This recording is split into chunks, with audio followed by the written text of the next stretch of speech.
ताकतवर शख्सियत का इमरान खान से राब्ता, आखिरी कोशिश भी नाकाम। सहूलतकारों के हाथ पांव फूल गए और इलेक्शन कमीशन का बहुत बड़ा फैसला। इमरान खान के खिलाफ मुकदमात की सेंचुरी। कितने मजीद मुकदमात रह गए हैं? एक तरफ तो ये बातें की जा रही हैं कि इमरान खान के लिए एक बहुत बड़ा पैगाम जो है वो बहुत बड़ी शख्सियत की जानिब से भेजा गया है, और वो शख्सियत हमेशा वो बातें वहां से होती है कि अब हमने सियासत में मुदाखलत करना छोड़ दी है। इमरान खान ने कुछ दिन कबल एक ख्वाहिश का इजहार किया था कि मैं तो सबसे मिलना चाहता हूँ और मैं दरगुजर करना चाहता हूँ, मगर इस पैगाम रसानी के बाद उनको कोई खातिर खास जवाब नहीं मिला और इनको मजीद प्रेशराइज करने की कोशिश की जा रही है। आर्मी चीफ ने सदर आरिफ अलवी को इमरान खान के पास पैगाम के लिए भेजा है। ये कामरान खान एक सहाफ़ी हैं जो कि दुनिया टीवी के साथ वाबस्ता है। उनने ये खबर दी और ये कहा कि आर्मी चीफ सदर आरिफ अलवी को इमरान खान के पास भेजा और एक मखसूस पैगाम वो लेकर गए हैं। गुज़िश्ता रोज army chief general Asim Munir ने सदर आरिफ अलवी को इमरान खान के पास पैगाम देकर भेजा। सहाफ़ी कामरान खान ने इंकशाफ किया है कि जनरल आसिम मुनीर ने मुल्क की चोटी की बिजनेस लीडरशिप के साथ कल शब मुलाकात में बताया उन्होंने इमरान खान के जरिए वजीर आजम शहबाज शरीफ से मुलाकात का पैगाम भेजा था, और मगर खान साहब इस हवाले से नहीं माने। उन्होंने मजीद कहा कि आर्मी चीफ के मुताबिक इमरान खान ने आर्मी चीफ से मुलाकात की ख्वाहिश का इजहार किया, जिस पर उन्होंने कहा कि वो सियासी अमल में मुदाखलत के लिए तैयार नहीं है। ये दो बड़ी मुतजाद चीजें हैं। एक तरफ आर्मी बकौल कामरान खान के कि आर्मी चीफ ने प्रेसिडेंट को ये पैगाम पहुंचाया कि आप इमरान खान को ये पैगाम पहुंचा दीजिए कि वो शहबाज शरीफ के साथ मिलकर काम करें, उनसे मुलाकात करें। दूसरी तरफ जब इमरान खान ने मुलाकात का इजहार किया या इमरान खान ने ये कहा कि मैं सबसे मिलने के लिए तैयार हूं, तो इस पर आर्मी चीफ का ये जवाब कि हम सियासी मुदाखलत नहीं करेंगे या सियासी अमल में हम मुदाखलत नहीं करना चाहते। अगर तो सियासी अमल में मुदाखलत नहीं करना चाहते तो फिर सदर आरिफ अलवी के जरिए से ये पैगाम भेजना क्यों जरूरी था कि वो शहबाज शरीफ से मिले? इनडायरेक्टली एक सहूलतकारी शहबाज शरीफ के लिए हो रही है कि शहबाज शरीफ से आप मुलाकात करें तो शायद उनके मसाइल थोड़े से कम हो जाए। और यही बात है जब आप एक तरफ कहते हैं कि सियासी मुदाखलत नहीं करनी, दूसरी तरफ पैगाम इस तरीके से भेजना है, तो ये दो चीजें मेरी समझ में नहीं आ रही। गुज़िश्ता रोज एक सहाफ़ी फयाज राजा ने भी इशारा दिया कि जिनका कहना था पंजाब इलेक्शन का शेड्यूल जारी होने से पहले सदर आरिफ अलवी एस्टेब्लिशमेंट का इमरान खान के लिए आखिरी पैगाम जमान पार्क पहुंचा दिया गया। 5 जुड़ी हुई खबरें। सदर मुमलिकत आरिफ अलवी की जमान पार्क में इमरान खान से मुलाकात। नंबर 1, पंजाब इलेक्शन कमीशन का शेड्यूल अगले 24 घंटों के अंदर फाइनल। इमरान खान की जमानत मंसूख। कप्तान ने कोई भी मुतालबा मानने से इनकार कर दिया। और फवाद चौधरी का बयान, अगर आप इमरान खान को गिरफ्तार करना चाहते हैं तो कर लीजिए। ये 4 चीजें हैं, यानी उनको भेजे गए कि इलेक्शन कमीशन शेड्यूल भी जारी कर देगा, सब कुछ कर देगा, लेकिन इंतखाबात जो है उस पर थोड़ी सी डेवलपमेंट्स करनी पड़ेगी।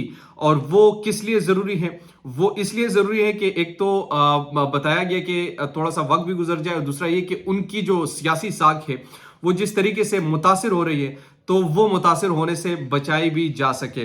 दूसरी तरफ गरीदा फारूकी ने भी कहा कि इमरान खान को एक खुसूसी पैगाम मिल गया, और ये वही खबरें हैं जो कि एस्टेब्लिशमेंट के ज्यादा करीब समझे जाने वाले सहाफ़ी हैं, वो एक ही खबर बार बार दे रहे, तोड़ मरोड़ कर दे रहे कि आखिरी पैगाम उनको पहुंचा दिया, अगर वो माने तो ठीक, नहीं तो उसके बाद उनको गिरफ्तार कर लिया जाएगा।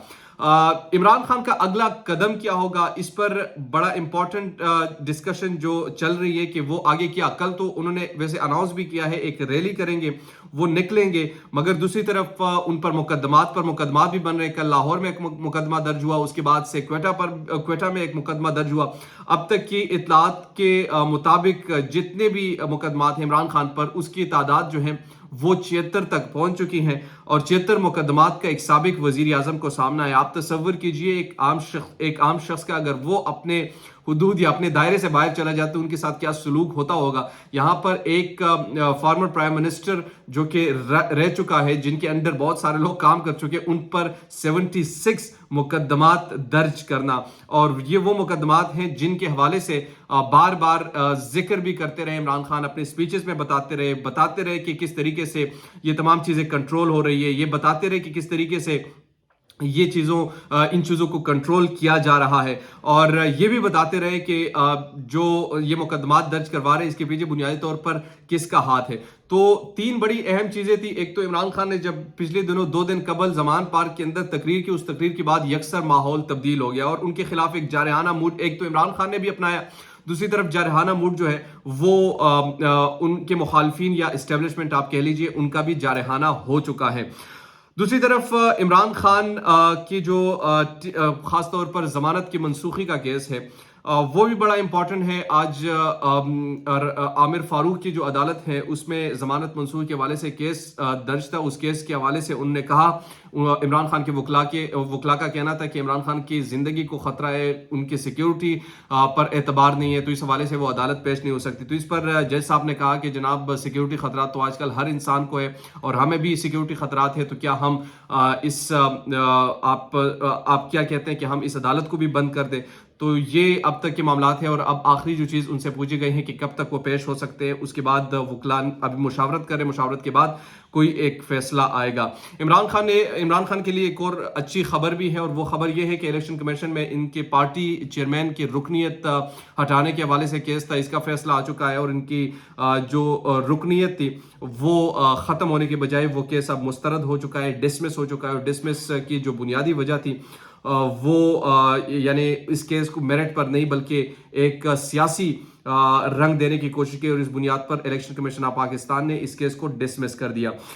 تو یہ اب تک کی جو اہم ڈیولپمنٹس تھی، اور اس میں جو عمران خان پر مقدمات اور ان میں ضمانت کی منسوخی کے حوالے سے یہ سب کچھ ایسی چل رہی ہے۔ دوسری طرف رانا ثناء اللہ کے ناقابل ضمانت وارنٹ جو ہے وہ بھی جاری ہو چکے ہیں، اور رانا ثناء اللہ کی جو انسداد دہشت گردی کی عدالت نے عدلی اور سرکاری افسران کو مبینہ دھمکیاں دینے سے متعلق مقدمے میں رانا ثناء اللہ کی ناقابل ضمانت وارنٹ گرفتاری جاری کر دی ہے۔ گجرات میں رانا ثناء اللہ کے خلاف عدلی اور سرکاری افسران کو مبینہ دھمکیاں دینے پر دہشت گردی کا مقدمہ درج کیا گیا تھا۔ عدالت نے مقدمے کے ملزم رانا ثناء اللہ کی قابل ضمانت وارنٹ بھی جاری کر دیے۔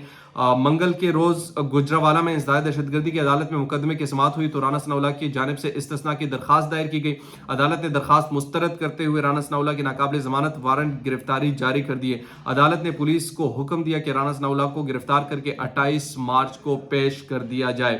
ہر طرف یہ سب کچھ ایسا چل رہا ہے، اور اس میں موہت پیرزادہ نے جس طریقے سے خبر دی تھی کہ رانا ثناء اللہ کو کھڑکایا جا سکتا ہے، ان کو مارا جا سکتا ہے، قتل کیا جا سکتا ہے، تو یہ بھی اس سلسلے کی کڑی ہو سکتی ہے، کیونکہ ان کا یہ کہنا ہے کہ رانا ثناء اللہ یہ واعظ شخصیت ہے کہ یہ ابھی تو بہت سارے راز ان کے ذہنوں میں دفن ہے، اور ان کے ساتھ جو کچھ ہو رہا ہے، ان کو جو سہولت کاری مہیا کی جا رہی ہے، تو وہ بعد میں اس طریقے سے بولیں گے جب ان پر یہ کڑا وقت آئے گا، تو اس وقت سے بچنے کے لیے ان کو کھڑکایا جا سکتا ہے، اور بعد میں یہ الزام عمران خان یا پاکستان تحریک انصاف پر لگایا جا سکتا ہے۔